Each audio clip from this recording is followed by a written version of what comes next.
बहुत दुख भरी खबर हुई है और ये देख रहे हैं आप कुछ मौलाना के हालात कुछ सुनते हैं कि किस तरह मौलाना को मजबूर किया गया बोलने के लिए, किस तरह के अहदों मुआहदा कराया गया कि आप ऐसे कहेंगे, आप ऐसा करेंगे, आप ये बोलेंगे।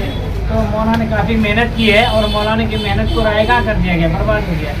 मौलाना ने जितनी भी मेहनत की है सारी मेहनतें बर्बाद हो गई और देखिए उनको टिकट नहीं दिया गया।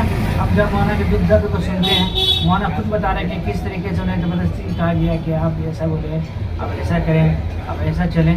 तो मौलाना ने जो है इस्तीफ़ा दिया और मौलाना देखिए आज अल्लाह ने और इससे बड़ा काम ले लिया।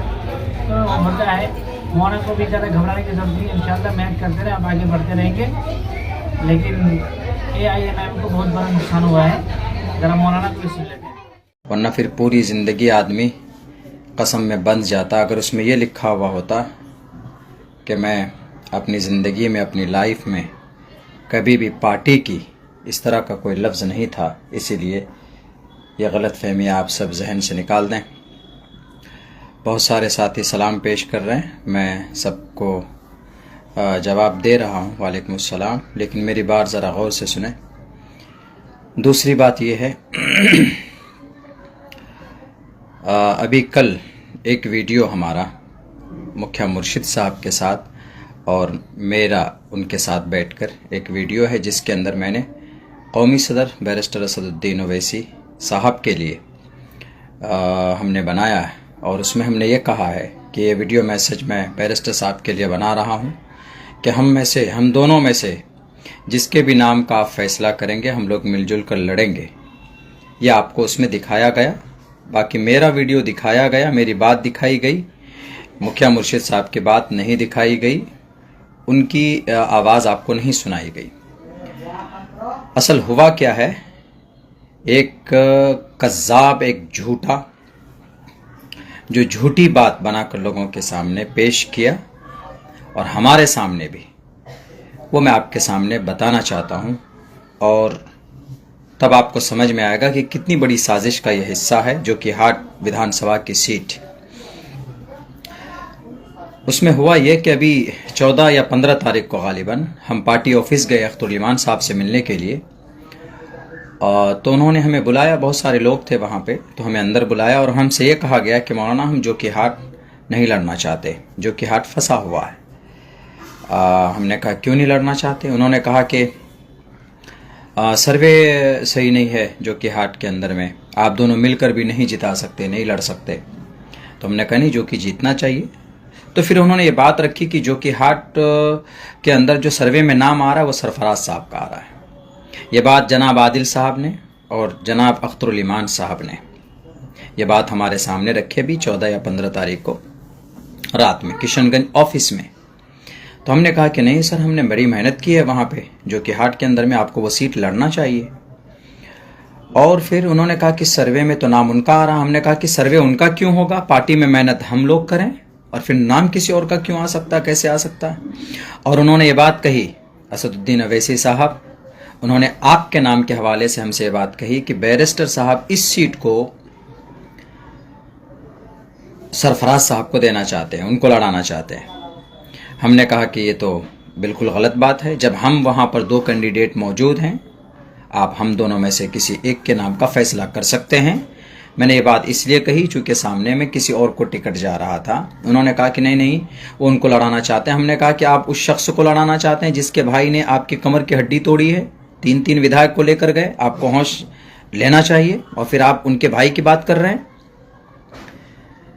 तो उन्होंने कहा कि नहीं, आदिल साहब ने कहा कि नहीं, बैरिस्टर साहब ये सब चीज़ नहीं सोचते। खैर हमने ये कहा कि, तो उन्होंने एक उपाय बताया। हमने एक बात रखी उनको, हमने कहा कि देखिए हमारे बीच में मामलात हैं, बैठ कर के आप सॉल्व कीजिए। कहीं पर भी अगर 5 या 6 कैंडिडेट होते हैं तो उनका समाधान हो सकता है। उसका तरीक़ा यह है कि आप उन कैंडिडेट को बैठाएं, बात करें, सॉल्यूशन हल निकालें, उसका ये तरीक़ा होता है। लेकिन आप लोगों में ये चीज़ नहीं है। आप लोग फ़ोन नहीं उठाते हैं, आप लोग बात नहीं करते हैं, आप लोग डिस्कस नहीं करते हैं। ये बीमारी है, इसको दूर कीजिए। मैंने ये बात कही है सामने। तो उन्होंने कहा कि ठीक है मौलाना, हम डिस्कस करेंगे, चलो। उन्होंने मुखिया मुर्शिद साहब को फ़ोन करके बुलाया।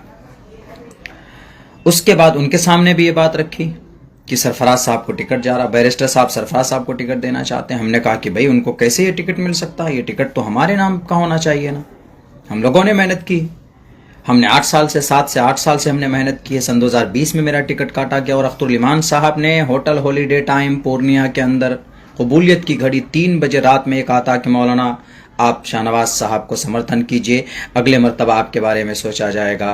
अगर मेरा ये वीडियो अख्तर साहब तक पहुंचे तो उनको याद आना चाहिए, हम बहुत सारी बातें भूले नहीं। बैरक उन्होंने कहा कि उनके हक में जा रहा, हमने कहा कि उनके हक में नहीं जाना चाहिए। मुखिया जी के सामने भी ये बात रखी गई, उन्होंने भी कहा, हमने अपनी बात रखी कि देखिए मुझे एक मौका मिलना चाहिए, मैंने पिछले मरतबा कुर्बानी दी है, मुखिया जी अभी आए हैं, उनको कहिए कि वो इस मरतबा मुझे समर्थन करेंगे और मैं आइंदा उनको समर्थन करूंगा अगले मरतबा। ये बात मैंने रखी। उन्होंने कहा कि नहीं हम लड़ना चाहते हैं, हम 4 मरतबा लड़े हैं, हम 5 मरतबा लड़े हैं, वेरे कैफ। तो उसके बाद फिर ये बात आई कि ये टिकट तो सरफराज को जा रहा है। तो आदिल साहब और इश्तियाक साहब थे, ये दूसरी मीटिंग थी, उसी रात में अख्तर इमान साहब चले गए थे। उन्होंने कहा कि मौलाना एक रास्ता है, ये टिकट वापस कैसे आ सकता है सरफराज साहब से, ये आदिल साहब बोल रहे हैं। हमने कहा कैसे आ सकता है? कहा कि आप लोग एक वीडियो बनाइए सदर साहब के नाम पर, अवैसी साहब के नाम पर, तो हम ये वीडियो दिखाएंगे, तब वो आपको टिकट वापस करेंगे। मरता क्या ना करता। हमने कहा कि भाई किसी तरह हमें टिकट वापस लाना है। हमने कहा बिल्कुल हम लोग तैयार हैं, बोलिए क्या बोलना है। टिकट बचाने के लिए कितना बड़ा झूठ, कज़्ज़ाब, दजल किया उन्होंने हमारे साथ छल किया उन्होंने, हमसे वीडियो बनाया, बुलवाया दोनों से, लेकिन यहां पर किसी सरफराज की बात ही नहीं थी। यहां वीडियो सिर्फ बनवाना था मौलाना अब्दुल्ला सालिम साहब का, कि यही बात मौलाना अब्दुल्ला सालिम बोलेंगे कि कौमी सदर साहब आप ये टिकट हम में से किसी एक को दे दीजिए, हम लड़ेंगे जिताएंगे।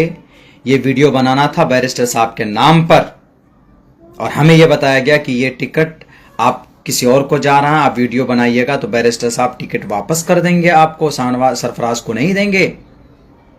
वाह भाई वाह, क्या साजिश रची आपने जनाब आदिल हसन आजाद साहब, क्या क़यादत कर रहे हैं आप। एक आलिम दीन बेचारा जो दिलो जान से लगा हुआ है, उनके साथ छल किया आपने, झूठ बोला उनके साथ आपने। कभी भी मैंने पार्टी के ताल्लुक से, आप लोगों के ताल्लुक से कोई छल, कोई कपट नहीं रखा है। जब भी कोई बात हुई तो आपके मैसेज के जरिए से, फोन के जरिए से आपके सामने हमने पेश की। क्या वजह थी आखिर? साजिश में डालकर पहले कसम खिलवाया गया, और कसम की साजिशें जहां तक मैं जानता हूं कि मेरी वजह से वो निजाम तय किया आपने, और फिर वीडियो बनाया आपने झूठ बोल करके अख्तर सदर साहब, अवैसी साहब सरफराज को टिकट दे रहे हैं, उनके लिए फैसला कर लिया ताकि मौलाना टिकट बनाएंगे, ये वीडियो बनाएंगे, दोनों का वीडियो बन जाएगा और मौलाना आइंदा हम बड़ी आसानी के साथ में मुर्शिद मुखिया को दे देंगे, और उसके बाद मौलाना बोलेगा तो ये मौलाना का वीडियो रिलीज कर देंगे जो आपने किया है कल। लेकिन ये नहीं बताया आपने कि कितने सारे झूठ का सहारा लेकर वो वीडियो आपने बनाया। आदिल हसन आजाद साहब, आपको बलरामपुर के लोग और वहां बारसोई के लोग आपसे सवाल करेंगे, दीजिए जवाब इन बातों का। वो जो वीडियो आप चला रहे हैं 1.5 मिनट का, उस वीडियो की पूरी हकीकत लोगों के सामने रखिए, किस साजिश के तहत और कितना डर दिखाकर, गोया कि आपने सर पर कनपट्टी पर मेरी बंदूक रखी और उसके बाद यह कहा कि ये तुम बोलो नहीं तो तुम्हारी गोलियों से तुम्हारा सर उड़ा दिया जाएगा। ऐसा ही नहीं है, ये फ्रॉड करते हैं, झूठ बोलते हैं। मेरे दिल में जब कोई छल कपट नहीं है, 1.5-2 महीना पहले से मैं कह रहा हूं कि मुझे अगर देना है तो दे दीजिए, वरना मैं चला जाऊंगा, मैं अपना रास्ता देख लूंगा, मुझे आप इतना टॉर्चर मत कीजिए। मैं बहुत ज्यादा सियासी आदमी नहीं हूं, मेरे दिल में आप लोगों के ताल्लुक से कभी कुछ नहीं रहा। आप लोगों ने कहा कि मौलाना आप जितने भी कैंडिडेट हैं वो आएंगे, बैरिस्टर साहब के लिए कारवान इंसाफ को कामयाब करना है। पहले दिन भी मैं लगा रहा, 16 गाड़ियों से गया मैं, 50 लोग गए साथ में, सब लोगों ने मेहनत की, हमने भी उसमें मेहनत की। बताइए कहां पर अब्दुल्ला सालिम खड़ा नहीं उतरा? राना रंजीत साहब, अभी कुछ ही दिन हुए हैं, उनको बड़ी इज्जत और सम्मान दिया आपने, बहुत अच्छी बात है, देना चाहिए। उनके टिकट का ऐलान कर दिया, उनके कंपेनिंग में नाचिस गया है। वहां के लोगों ने कहा कि मोहन आप यहां से चले जाइए, आप मत आइए यहां पे, लेकिन फिर भी पार्टी का गुजरात गया। मैं नहीं बोलना चाहता मैं कहां कहां गया, लोगों के सामने रोजे रोशन की तरह आया है, लेकिन मैं ये कह रहा हूं कि ये मक्कारी, ये दज्जाली, अल्लाह सब कुछ देख रहा है। हाँ ठीक है, मैंने कही ये बात कि हाँ हम में से किसी को दे दीजिए ये टिकट, सिर्फ इसलिए आपने डराया कि ये टिकट जा रहा है सरफराज को। हम बोले जरूर हैं, लेकिन मुझे कभी उम्मीद थी कि हम में से किसी एक को मुझे मिलेगा टिकट।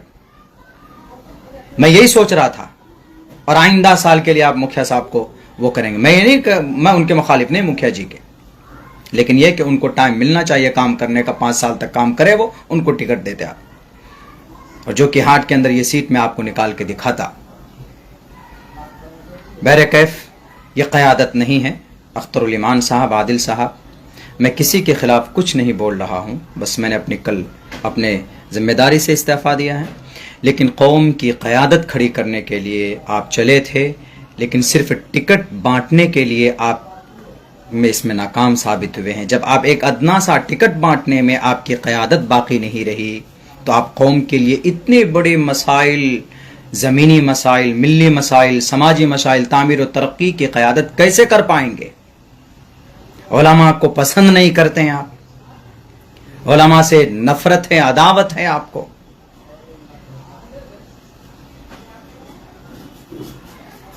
बहरकैफ उस वीडियो की हकीकत यह है जो चलाया जा रहा मुखिया जी के साथ में। आप पूछिए आदिल साहब से कि वह वीडियो कैसे बनाया गया। खैर, मैंने कसम खाया था, लेकिन उससे कसम से पहले, कसम खाने के बाद में उसमें कंडीशन थी कि पार्टी में रहकर कोई कुछ नहीं बोल सकता। मैंने कल ही सबसे पहले मैंने इस्तीफ़ा दिया था। बाकी यह है कि यह गलत बयानी बिल्कुल नहीं होनी चाहिए। आप क़यादत में नाकाम हैं, नाकाम हैं, नाकाम हैं। आपने 32 सीट का ऐलान किया, क्यों आपने 6 दिन, 7 दिन, 10 दिन से लोगों को रखा हुआ, चंपारण के लोगों को? आपने बांका से एक लेडीज आई, समस्तीपुर से बच्चा लेकर के आया, उसको आपने उम्मीद दिलाई, आपने उनको मना कर दिया कि नहीं लड़ेंगे यहां से। शुरू दिन मना कर देते आप, घर पे मना कर देते आप। क़यादत का मतलब लोगों को मदद करना होता है, लोगों की परेशानी बढ़ाना नहीं होता है, लोगों के मसाइल हल करने होते हैं। यहां तो आप मसला पैदा कर रहे हैं। आप बड़ी बड़ी पार्टियां लड़ रही है, उनके अंदर भी होते हैं 5-5, 6-6 इख्तलाफात होते हैं, लेकिन इतने सारे बातें नहीं आती।